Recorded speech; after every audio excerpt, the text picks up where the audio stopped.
Hey there YouTube, this is Diana. Just wanted to update you guys on my weight loss journey.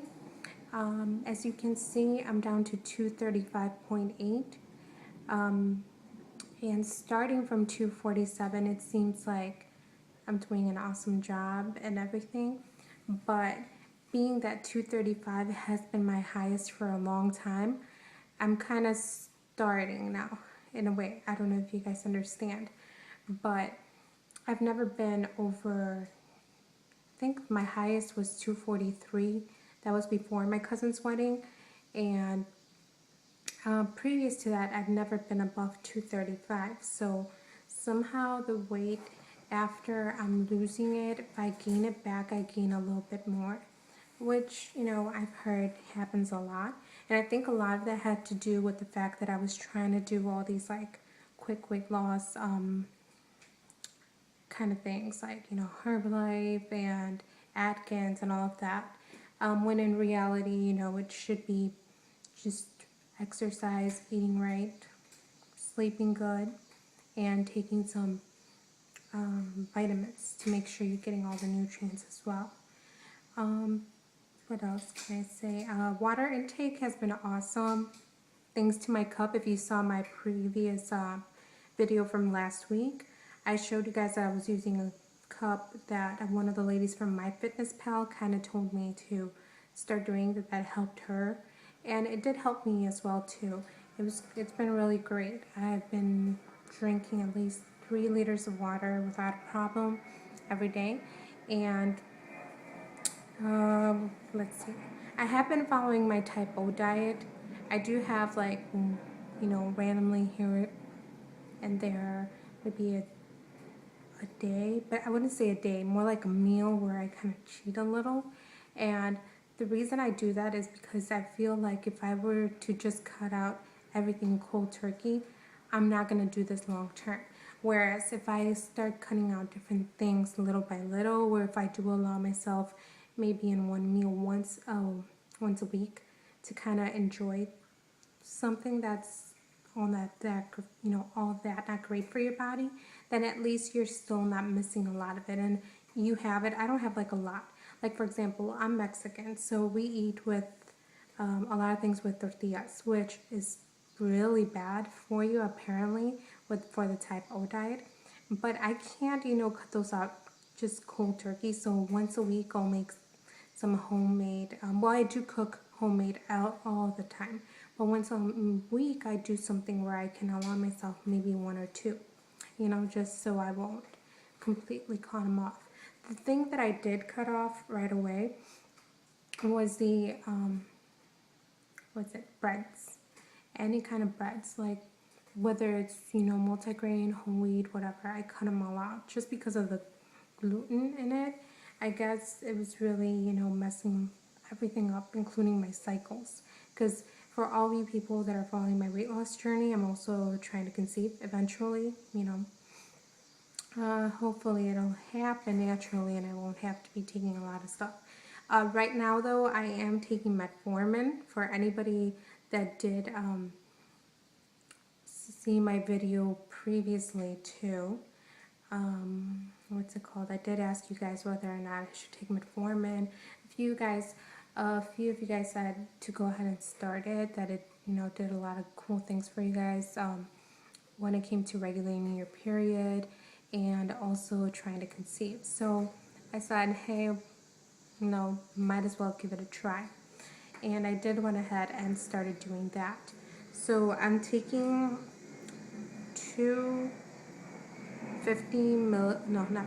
500 milligrams per day. So I'm at 1,000 milligrams per day. I take one in the morning and one in, I would say, like towards night. So I try to take it with my dinner. Sometimes I kind of forget and I end up taking it later on in the day. I know you're supposed to be taking them almost at the same time every day, because supposedly that helps make your system more regular and stuff like that. Well, with my schedule, it doesn't always work that way. For you guys that are probably wondering, what's that up there? We're a younger couple, me and my husband. And we do have a lot of friends where we get together sometimes and we throw like get-togethers parties. And we had one of our friends that had a birthday party not too long ago, and we usually do theme parties, and they're always at my house.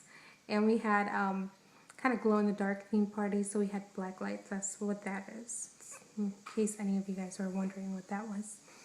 Um, Going back, sorry, I got sidetracked. Um, what was I saying? Oh yeah, the metformin. So I am taking metformin, 1,000 milligrams, and my doctor wants to do Clomid. She said whenever I want to start trying to go ahead and do the Clomid. This month we did a Clomid of 50 milligrams. Next we're really trying to, but she just wanted to see if I was ovulating at all with the Clomid, and to see how if she needs to up the dosage. So if I do end up pregnant this month, that will be a bonus, but we're not really aiming for that, you know. But who knows? I am losing weight and I'm also taking the metformin, so there's a good chance that could happen. With my weight loss, basically, as surprising as it may seem, starting at 247, this morning I was at 235.8. I have not done any kind of exercise, none whatsoever. Reason being is one of my friends, she's a, what's it called, trainer at Export Fitness, and she's actually going to be training me a few times a week. Not right now, she's on vacation, obviously. That's one of the reasons why I haven't started any exercise. The other is I was going to start doing walking on my own too, because I did that a few months ago before my cousin's wedding, and it worked. It actually helped me, lose some weight around my belly area, and I wanted to do that again. But my friend told me not to do any exercise regimen right away. She said because she wanted me to lose the water weight that I had to right away, and also see how much I could lose without exercising. And then I would plateau eventually from losing 1 pound a day to losing 2 pounds per week on my own without any exercise. And then eventually I can start incorporating exercise, which will boost my weight loss a little bit and kind of keep me on track. And she's going to start me really slow and eventually build more and more and more and more. And eventually, I'm not going to be like a pro athlete or anything like that, but I'll be building up my endurance and building up my cardio and all of that. So that's why I haven't been doing any kind of exercise, but I will start in about, I think, the middle of next week, if not by the end of next week, because that's when she comes back, and I'm going to start seeing her 2 times per week first, and then it's going to go up from there. 2 times a week, once per day. That's going to be my, I think she said first 2 to 3 weeks regimen, and she's going to work out, my muscles. We're going to do cardio, and she said weights are good too, so we're going to do weights. She says it doesn't bulk you up, it just kind of makes sure that you're building good muscles so you can burn more fat, because apparently that's the way it works. Other than that, what else can I talk to you guys about that I haven't already? Oh, my diet. It's been hard. It has been. I mean, I do enjoy the foods that I eat. I can eat a lot more fruits and veggies and stuff like that, but it's kind of hard because I loved bread. So I would eat anything with bread. I loved, for lunch, I would always have like a sandwich, different kinds of sandwich. And now I can't. I used to love avocado too, and apparently with the type O diet, you can't have it.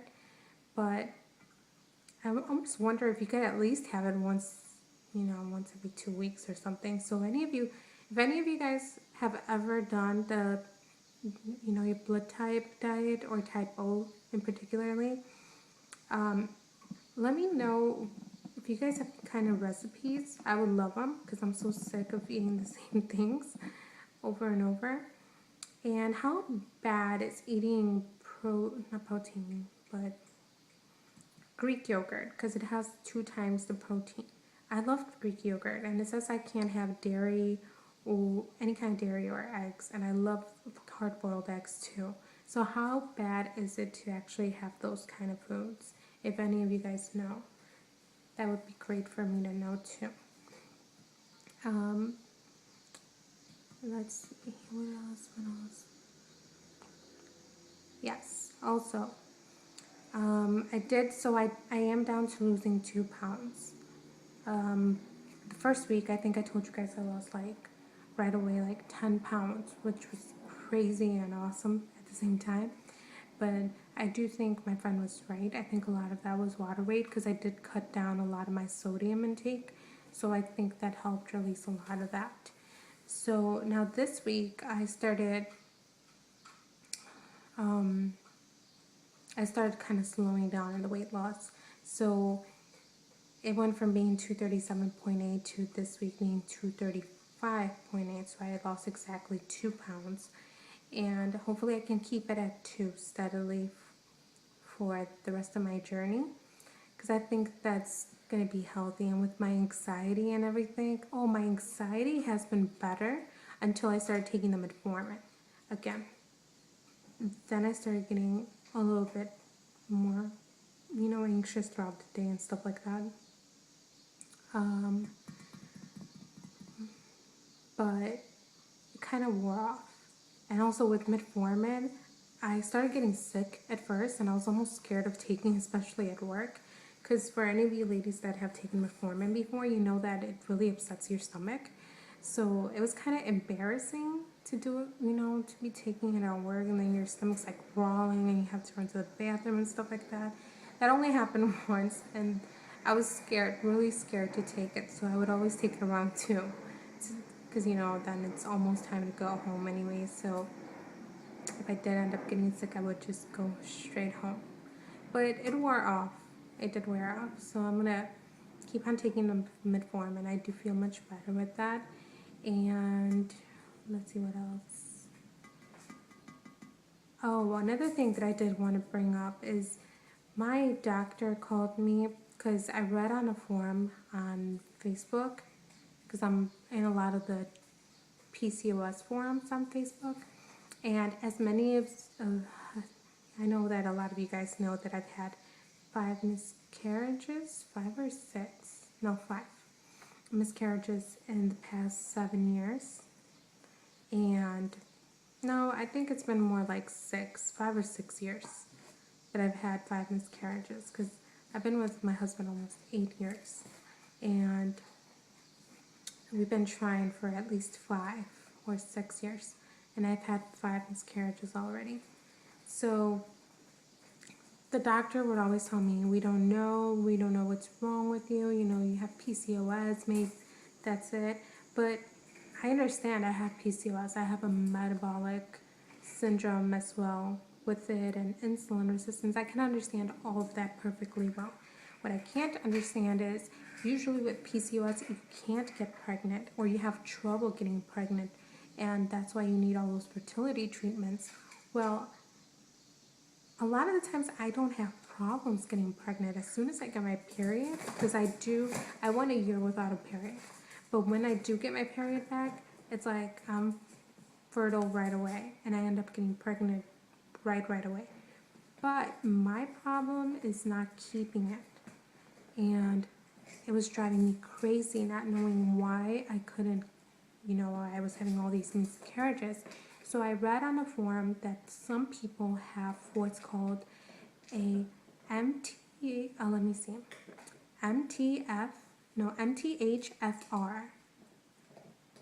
which is a mutation, I guess, in your blood system.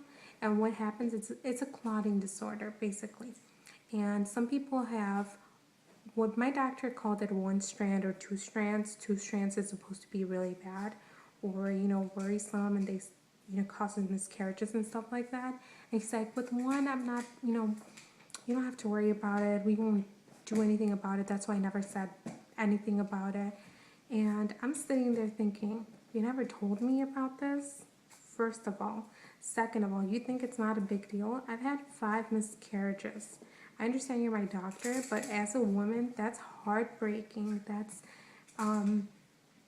it makes you go almost crazy to some like extent, because you're like, what's wrong with me? But I just told him, I'm like, it might not be a big deal to you. And I'm that type of person. If you met me in person, I'm very shy. I'm quiet, I'm pretty easygoing. But when it comes to something that I'm very passionate about, I will speak up. And I did tell my doctor, I'm like, to you, it may not be a big deal. But being that I've had 5 miscarriages, wouldn't you think it'd be important for me to at least know, or, it'd be important for you to even ask for my opinion if I want to do something about it?